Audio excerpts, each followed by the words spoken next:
하늘에 계신 아버지 하나님, 5월 24일부터 있게 되는 건강전도회를 준비하면서 이렇게 30일 특별 기도의 시간에 말씀을 낭독하며 또 그 말씀을 들으며 연합하여 함께 기도할 수 있도록 저희를 인도하여 주니 참으로 감사합니다. 오늘 주시는 이 말씀의 능력이 우리의 삶을 주관하게 하시어 하나님의 품성을 날마다 닮아가는 천성의 모든 가족들에게 인도하여 주시옵기를 예수님의 이름으로 기도합니다. 8장 그리스도에 이르기까지 자라남. 우리가 자신들을 생각할 때 우리는 생명을 주시는 그리스도께로부터 돌아서게 된다. 사단은 이것을 알므로 우리의 마음을 구주께로부터 돌아서게 하고자 애쓴다. 사단은 우리가 그리스도와 함께 거하며 일하지 못하도록 방해하고자 한다. 사단은 세상의 쾌락들을 이용하여 우리의 마음을 하나님께로부터 떠나게 하고자 애쓴다. 사단은 생애의 걱정과 슬픔을 이용한다. 그는 우리의 마음을 하나님께로부터 돌아서게 하고자 다른 사람들의 잘못과 우리의 결정과 약점들을 이용한다. 우리는 사단이 이러한 생각을 가지고 우리를 속이지 않도록 해야 한다. 하나님을 위하여 살고자 진심으로 갈망하는 많은 사람들이 그들의 결점에 대하여 생각하고 이야기하는 방향으로 이끌려 간다.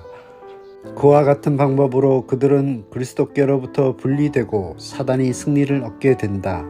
우리는 자아가 우리의 생각의 중심이 되게 하거나 우리가 구원을 받을 수 없지 않을까 하는 걱정을 해서는 안 된다. 자아에 대하여 생각하면 우리의 마음은 하나님께로부터 돌아선다. 우리는 우리 자신을 하나님께 드리고 예수님에 대해 이야기하고 생각해야 한다. 하나님께서는 우리에게 당신 안에 쉬라고 하신다. 그분은 우리가 그분께 드린 것을 지켜주실 수 있으시다. 만일 우리가 자신을 그분의 손에 맡기게 되면 우리를 사랑하시는 그분을 통하여 자아와의 싸움에 이기게 될 것이다. 그리스도께서 인성을 쓰셨을 때 그분은 세상 사람들을 사랑의 줄로 당신 자신에게 붙들어 매셨다. 이 줄은 우리 자신이 선택하지 않는 한 결코 끊어질 수 없다. 사단은 그리스도와의 이 결속을 깨트리는 길을 우리에게 택하게 하고자 언제나 노력하고 있다. 우리는 다른 주인을 섬기는 일이 일어나지 않도록 경계하며 또 기도해야 한다. 우리에게는 언제나 그렇게 할 자유가 있다. 우리의 눈을 언제나 그리스도께 고정시키자. 그리하면 그분께서 우리를 붙들어 주실 것이다. 우리는 예수님을 바라볼 때 안전하다. 어떤 것도 우리를 그분의 손에서 빼앗아 갈 수 없다. 우리는 항상 그분을 바라보아야 한다. 그리하면 저와 같은 형상으로 화하여 영광으로 영광에 이르게 된다. 초기의 제자들이 그들의 눈을 그리스도께 고정시켰을 때 그들은 예수님을 닮게 되었다. 그들은 그분의 말씀을 들었을 때 그분이 필요함을 느꼈다. 그들은 그분을 찾았고 발견했고 쫓았다. 그들은 들에서나 집에서나 그분과 함께 있었다. 그들은 그분과 함께 식탁에 앉았고 그분과 함께 기도했다. 그들은 그분이 거룩한 진리 교훈을 매일 듣는 그분의 학생들이었다. 그들은 종이 주인을 바라보는 것처럼 그들의 의무를 알기 위해 그분을 바라보았다. 그리스도의 제자들은 우리와 성정이 같은 사람이었다. 그들은 죄와 더불어 똑같은 싸움을 싸웠고 거룩한 삶을 위하여 똑같은 은혜가 필요했다. 크게 사랑을 받은 사도 요한은 구주를 가장 잘 닮았다. 그러나 요한 역시 본래 그런 사랑스러운 성품을 가진 것이 아니었다. 그는 뻔뻔스럽고 명예욕이 강했다. 그는 별 생각 없이 설치고 쉽사리 화를 내는 사람이었다. 거룩하신 분의 품성이 그에게 나타나자 그는 자신의 결점들을 보게 되고 매우 겸손해졌다.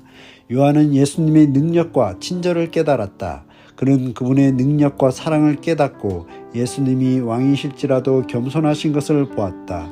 요한이 구주를 주목하게 되자 그의 마음은 그분에 대한 사랑으로 충만해졌다. 날마다 그는 예수님을 향하여 가므로 마침내 주님에 대한 사랑으로 자신을 보지 않게 되었다. 요한은 자신의 기질을 예수님의 능력에 굴복시켰고 성령께서 그의 마음을 변화시키셨다. 그리스도의 사랑의 능력이 그 안에 새로운 품성을 형성시켰다.